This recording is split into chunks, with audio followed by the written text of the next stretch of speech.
Meanwhile, in her first public remarks since Biden's announcement, Vice President Kamala Harris did not talk about running for president. However, Harris will be hitting the campaign trail Tuesday, trying to secure support as she makes a run for the White House. Tomorrow, she travels to the battleground state of Wisconsin for an event in Milwaukee, then heads to Indianapolis on Wednesday.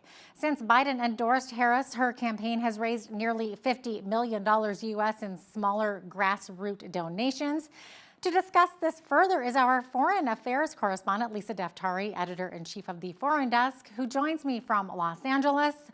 Lisa, with a Democratic National Convention coming up in August, coming up soon actually, August 19th to the 22nd in Chicago, it's not yet clear if Kamala Harris will be the official nominee or if the party will hold an open nomination. What are your thoughts?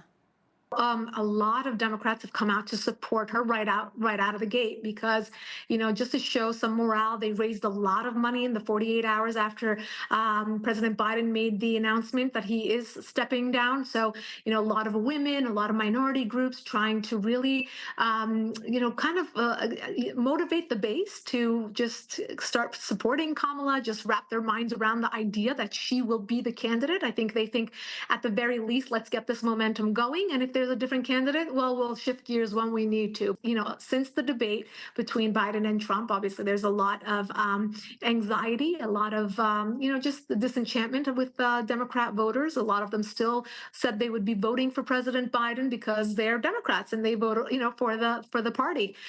So now we shall see if she is the actual candidate or not. But in the meantime, I think she's trying to get some popularity. Look, she hasn't been a very visible vice president, meaning she hasn't done much where people are like, aha, we know that she's good on X, Y, and Z. So for example, she was the border czar. She went down there once because there was a lot of criticism about her not visiting the border. She's had a lot of, public speaking events that didn't go so well. I mean, she's a little nervous when she speaks publicly. And then when in her time in California politics as an attorney general and senator, a lot of minority groups feel that she has gone way too hard against first-time felons and things like that really bring the question as to whether or not she will be good on minorities and crime and things like that. So a lot of questions. We don't know what will happen, but for now, we know that President Biden is moving aside.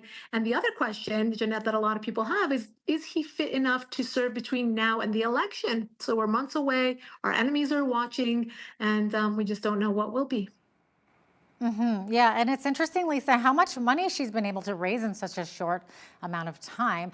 Do you think there's anyone else the Democrats may want to nominate or push to that forefront?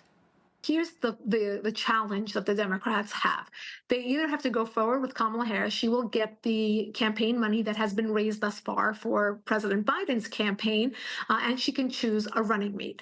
Now, if they go with an entirely new candidate, that will do a few things. The first challenge is they cannot get the money from them. There's other ways of raising money, or they might feel as though there's a candidate that is better suited or can get more popularity, and bottom line, defeat Trump. That is the main point here. Who could defeat Trump? On the other hand, someone made a great point. I think Bill Ackman actually tweeted this, and I shared this tweet.